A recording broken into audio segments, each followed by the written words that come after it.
le sinistre tueur est toujours en fuite. Après des semaines de meurtres inexpliqués, le sinistre tueur inconnu est toujours sur les routes. Avec le peu de preuves qui ont été trouvées, un jeune garçon qui aurait survécu à l'une des attaques du tueur raconte courageusement son histoire. « J'ai fait un cauchemar et je me suis réveillé au milieu de la nuit, dit le garçon. J'ai vu que pour une raison quelconque, la fenêtre était ouverte, même si je me souvenais l'avoir fermée avant d'aller au lit. Je me suis donc levé pour la fermer une fois de plus. Ensuite, je me suis simplement glissé sous mes couvertures et j'ai essayé de me rendormir. C'est alors que j'ai eu un sentiment étrange, comme si quelqu'un me regardait. J'ai levé les yeux et j'ai presque sauté sur mon lit. Là, dans le petit rayon de lumière, éclairant entre mes rideaux, il y avait deux yeux. Ce n'étaient pas des yeux normaux, ils étaient sombres, des yeux menaçants, bordés de noir, et qui me terrifiaient tout simplement. C'est quand j'ai vu sa bouche, un long sourire horrible qui me donnait la chair de poule. Cette silhouette se tenait là, me regardant. Finalement, après ce qui m'a semblé une éternité, il a dit une simple phrase, mais d'une manière dont seul un fou pourrait parler. Il a dit « Endors-toi » Et j'ai crié, c'est alors qu'il s'est précipité vers moi. Il a sorti un couteau visant mon cœur. Il a sauté au-dessus de mon lit. J'ai tenté de le repousser. Je l'ai poussé, je l'ai frappé, j'ai roulé par terre, essayant de le faire tomber. C'est alors que mon père est arrivé. L'homme a attrapé son couteau et l'a planté dans l'épaule de mon père. Cet homme l'aurait sans doute achevé si l'un de mes voisins n'avait pas alerté la police. Ils se sont battus. L'homme s'est retourné et a couru dans le couloir. J'ai entendu des fracas comme des bris de verre. Je suis sorti de ma chambre et j'ai vu que la fenêtre arrière de ma maison avait été cassée. Je me suis approché pour le voir disparaître au loin. Je peux vous dire une chose, je n'oublierai jamais ce visage, ses yeux froids et mauvais, et ce sourire psychotique. Ils ne quitteront jamais ma tête. Les policiers sont toujours à la recherche de cet homme. Si vous voyez quelqu'un qui correspond à la description dans cette histoire, s'il vous plaît, contactez votre service de police local. Jeff et sa famille venaient d'emménager dans un nouveau quartier. Son père avait obtenu une promotion au travail. Ils ont donc pensé qu'il serait préférable de vivre dans un de ces nouveaux quartiers de la ville. Jeff et son frère, Liu, ne pouvaient se plaindre d'ici. Une nouvelle maison plus confortable. Comment ne pas l'aimer ? Ils étaient en train de déballer leurs cartons et leur voisin est venu les saluer. « Bonjour, dit-elle, je suis Barbara, j'habite en face de chez vous. Je voulais juste me présenter et vous présenter mon fils. » Elle se retourna pour appeler son fils. « Billy, c'est son nouveau voisin. » Billy les salua et retourna jouer dans son jardin. « Eh bien, dit la mère de Jeff, je suis Margaret, voici mon mari Peter et mes deux fils, Jeff et Liu. » Les deux petits saluèrent leur nouvelle voisine, puis Barbara les invita à l'anniversaire de son fils. Jeff et son frère étaient sur le point de refuser lorsque leur mère a demandé d'accepter. Une fois rentrés dans leur nouvelle maison, Jeff demanda à sa mère « Maman, pourquoi il faut qu'on aille à la fête de ce gamin? On ne les connaît même pas !»« Jeff, dit sa mère, nous venons juste d'arriver ici, nous devons nous montrer gentils et passer du temps avec nos voisins pour se faire de nouveaux amis. Maintenant, vous dire c'est son anniversaire, c'est définitif. » Jeff tenta de répliquer, mais s'arrêta. Il savait qu'il ne pouvait rien faire. Chaque fois que sa mère disait quelque chose, c'était définitif. Il se dirigea vers sa chambre et se laissa tomber sur le lit. Il était allongé là et regardait son plafond quand tout à coup, il eut un sentiment bizarre. Pas tellement de douleur, mais quelque chose de bizarre. Il tentait de comprendre ce qui lui arrivait lorsqu'il entendait sa mère l'appeler d'en bas pour prendre ses affaires et se releva donc pour aller les chercher. Le lendemain, Jeff descendit les escaliers pour prendre son petit déjeuner et se préparer pour l'école. Comme il était assis là, à manger ses céréales, il eut de nouveau ce drôle de sentiment. Cette fois, c'était plus fort. Il sentit une légère douleur tout au fond de lui, qu'il ignora une fois de plus. Quand lui et Liu finirent de déjeuner, ils descendirent à l'arrêt de bus.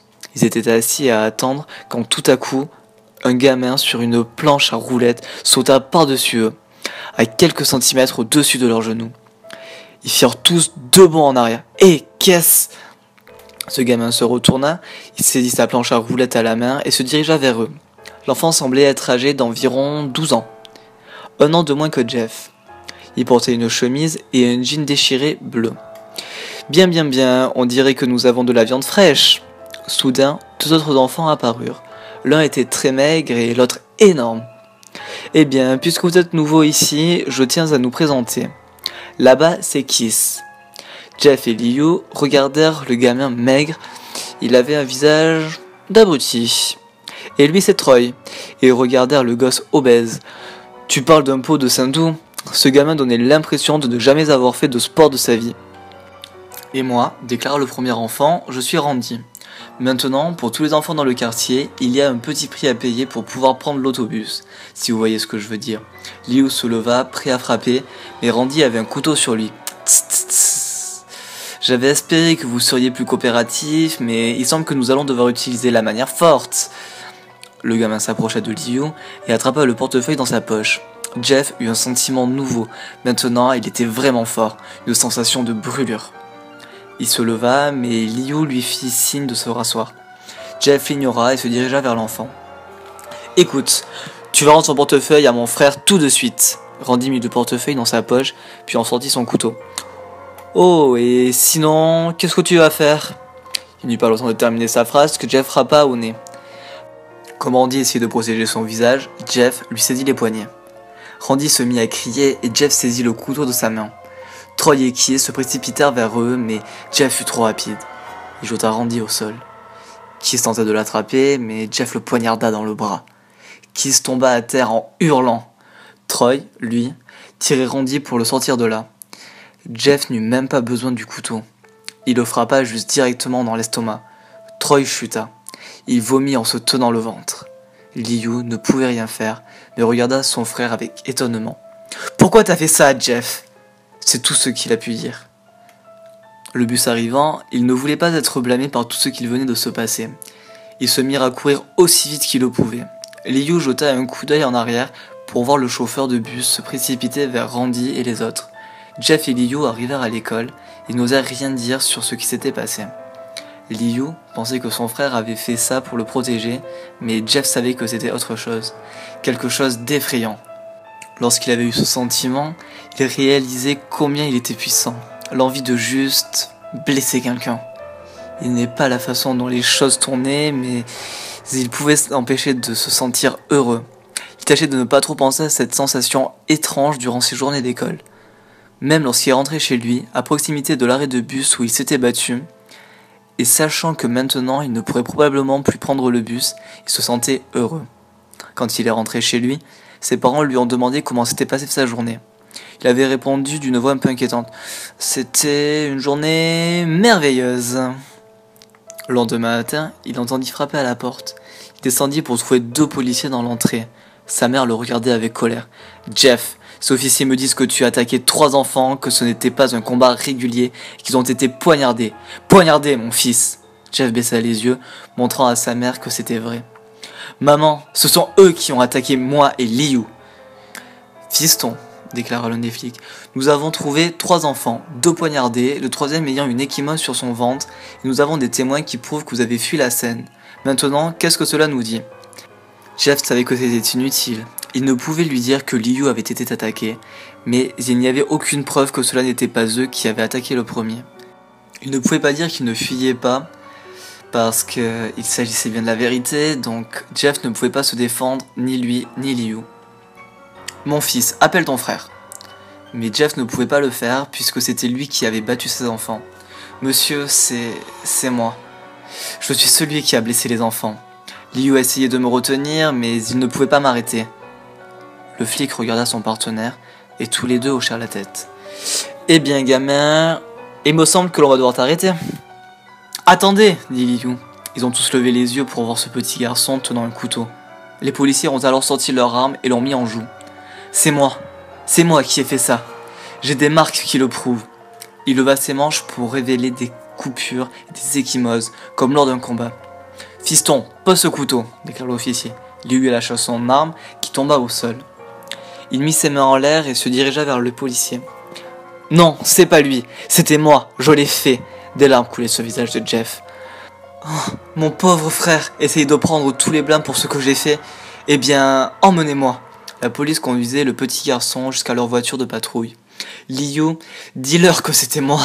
Dis-leur que j'ai blessé ces enfants. » La mère de Jeff posa ses mains sur ses épaules. « Jeff, s'il te plaît, cesse de mentir. Nous savons que c'est Liu, tu peux arrêter. Jeff regarda, impuissant, la voiture de police s'en aller avec son frère. Quelques minutes plus tard, leur père vint le rejoindre dans l'allée. En voyant le visage de Jeff, il remarqua que quelque chose n'allait pas. « Mon fils, qu'est-ce que c'est ?» Jeff ne pouvait pas répondre, ses cordes vocales étaient nouées à force de pleurer. Sa mère détourna les yeux et rentra dans la maison, suivie de son père. Ils laissèrent Jeff pleurer dans l'allée. Après 1 heure ou 2, il revint à la maison, voyant que ses parents étaient tous les deux choqués, tristes et déçus. Il ne pouvait pas les regarder. Il ne voyait pas comment il pouvait penser que c'était Liu qui avait fait ça. Alors que tout était de sa faute. Pour échapper à cette tourmente, il tenta de s'endormir. 2 jours étaient passés, sans nouvelles de Liu de la part du comité paritaire de discipline. Rien d'autre que la tristesse et la culpabilité. C'est ce samedi, alors que Jeff fut réveillé par sa mère, avec un visage heureux et radieux. « Jeff, c'est le jour J !» dit-elle en ouvrant les rideaux et en laissant entrer la lumière dans sa chambre. « Qu'est-ce qu'il y a aujourd'hui ?» demanda Jeff dès qu'il fut réveillé. « Quoi ? Tu ne te souviens plus ? C'est la fête de Billy aujourd'hui. » Une fois tout à fait réveillé, il rétorqua. « Maman, tu plaisantes, pas vrai ? Ne compte pas sur moi pour aller à la fête de ce gamin. » Il y a eu un long moment de silence. « Jeff, nous en avons déjà parlé, et puis je pense que cette fête pourra illuminer un peu ces tristes jours. Maintenant, va t'habiller. » La mère de Jeff sortit de la chambre et descendit pour se préparer elle-même. Il peina à se lever, mais finit par attraper une chemise au hasard, un jean et descendit les escaliers. Ses parents étaient déjà prêts, sa mère en robe et son père en costume. Pourquoi n'avait-il jamais le droit de porter des déguisements pour aller à une fête, pensa-t-il. « Jeff, c'est tout ce que tu vas mettre ?» lui demanda sa mère. « C'est toujours mieux que d'en porter trop, » lui répondait-il. Sa mère voulut crier, mais il se cacha derrière un sourire. « Ça suffit, Jeff. On peut être trop habillé, mais le principal est de faire bonne impression, » lui dit son père. Jeff grogna et retourna dans sa chambre. « Je n'ai pas de déguisement, a-t-il crié en bas des escaliers. Il suffit de choisir quelque chose, a appelé sa mère. Il regarda autour de lui dans sa garde-robe pour trouver ce qu'il pourrait appeler un déguisement. Il y trouva un pantalon noir qu'il portait pour les occasions spéciales et un maillot de corps. Il ne pouvait pas porter une chemise pour aller avec elle cependant. Il regarda autour de lui et ne trouva que des chemises rayées à motifs. Aucun n'allait avec le pantalon. Il finit cependant par trouver un sweat à capuche blanche. « Tu portes ça ?» demandèrent-ils. Sa mère regarda sa montre. « Oh, pas le temps de changer, rentrons !» Ils traversèrent la rue jusqu'à la maison de Barbara.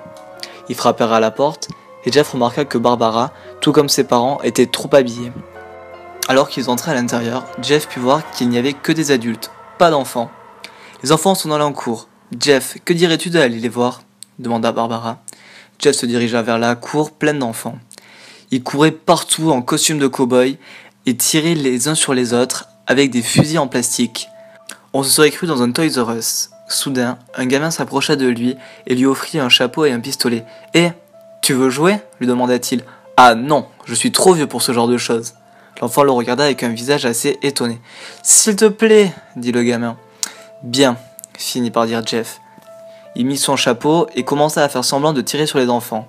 Au début, il pensait que c'était totalement ridicule, mais finit par vraiment s'amuser. C'était la première fois qu'il réussissait à sortir Liu de l'esprit. Ainsi, il jouait avec les enfants pendant un certain temps, jusqu'à ce qu'il entendit un bruit bizarre. Ensuite, plus rien.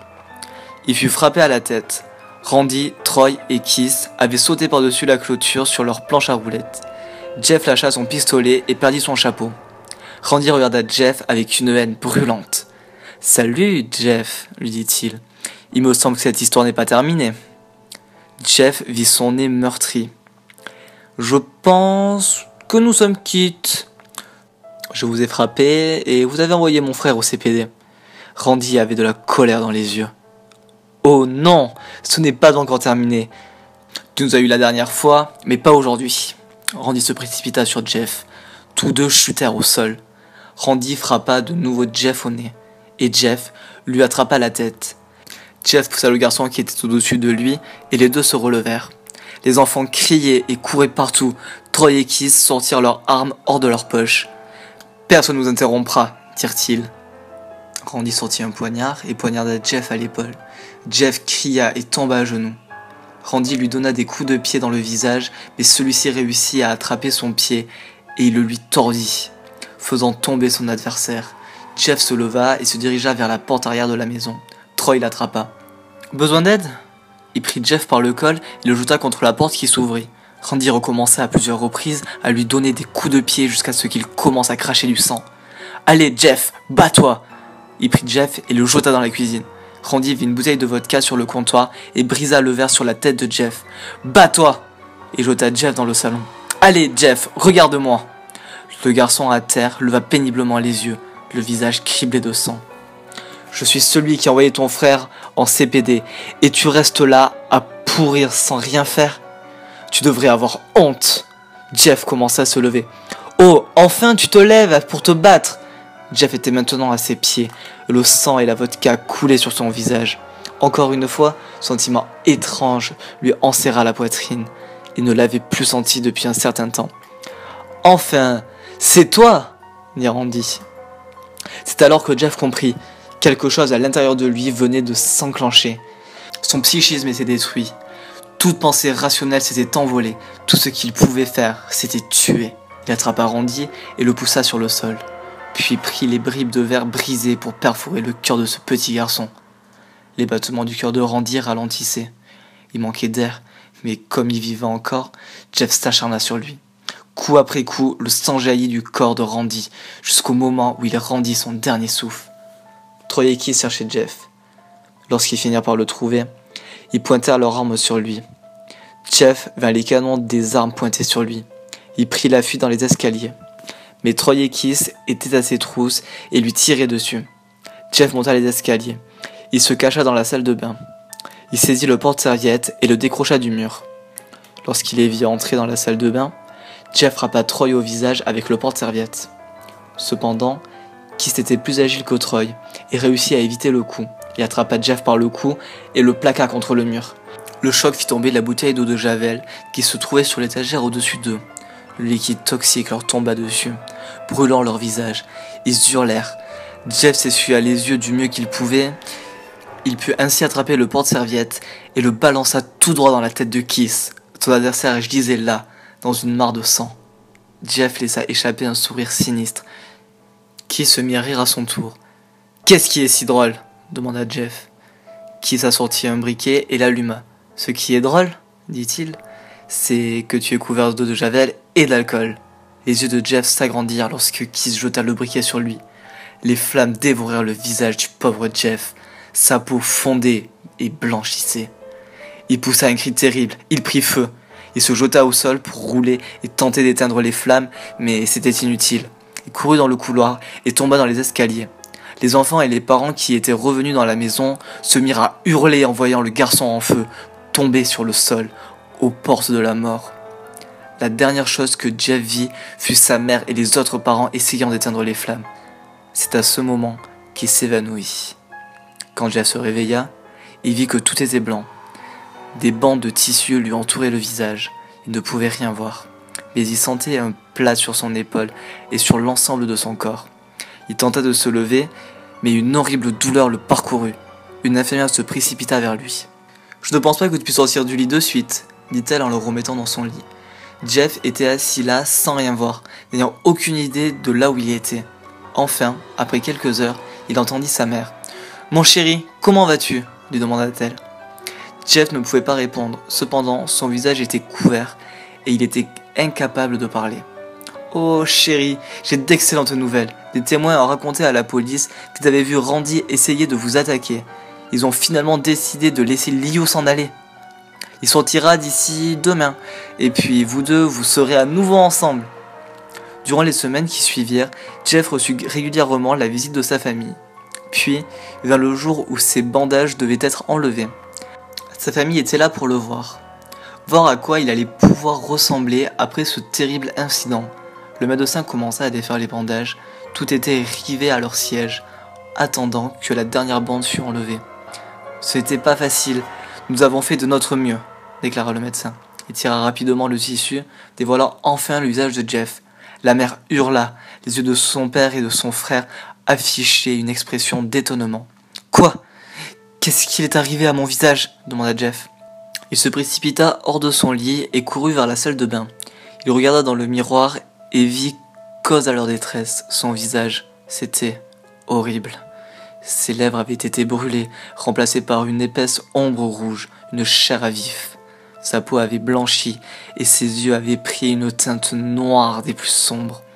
Lentement, il porta la main à son visage. Sa peau avait maintenant un toucher dur comme du cuir. Il se tourna vers sa famille, puis de nouveau vers le miroir. « Jeff » hésita Liu. « Ce n'est pas si mal. Pas si mal que ça. C'est parfait. » Sa famille fut surprise et Jeff se mit à rire, un rire incontrôlable. Ses parents se regardèrent l'air inquiets. « Jeff, tu vas bien ?»« Bien, je n'ai jamais été aussi heureux. Regardez-moi, je suis magnifique. » Il ne pouvait pas s'arrêter de rire. Il caressa de nouveau son visage en se regardant dans le miroir. Quelque chose en Jeff était né. Il n'était plus le même. « Docteur ?» interpella Margaret. « Mon fils va bien. Vous savez, dans sa tête... » « Oh oui, ne vous inquiétez pas. Ce comportement est typique pour les patients qui ont eu une très grande quantité d'analgésiques. Si rien ne change dans quelques semaines, ramenez-le ici et nous lui ferons passer un test psychologique. »« Oh, merci docteur. » La mère de Jeff alla voir son fils. « Jeff, mon trésor, il est temps d'y aller. » Jeff tourna le regard du miroir, le visage toujours déformé d'un sourire fou. Sa mère le prit par l'épaule et l'aida à s'habiller. « C'est comme ça qu'il est arrivé, » avait déclaré la dame dans la réception. La mère de Jeff baissa les yeux pour voir ce pantalon noir et le sweat à capuche blanc que son fils portait. Ils étaient maintenant propres du sang qui les avait maculés. Plus tard, cette nuit-là, Margaret fut réveillée par un bruit venant de la salle de bain. On aurait dit que quelqu'un pleurait. Lentement, elle s'approcha pour voir de quoi il s'agissait. Lorsqu'elle regarda dans la pièce, elle vit un spectacle des plus traumatisants. Son petit Jeff avait pris un couteau dans la cuisine et s'était entaillé les joues pour se dessiner un sourire. « Jeff, qu'est-ce que tu fais ?»